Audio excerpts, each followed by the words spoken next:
Aquest any també toca eleccions dins la Junta Directiva i la Comissió de Control,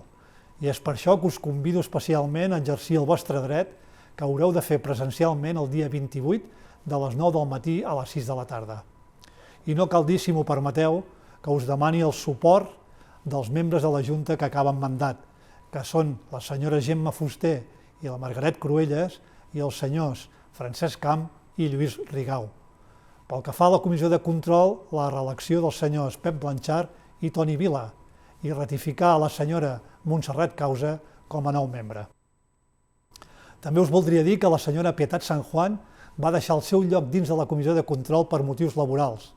i que els senyors Joaquim Maspons i Josep Maria Vallbona no poden renovar els seus càrrecs per raons d'edat. A tots ells, a la resta de la Junta Directiva i, com no,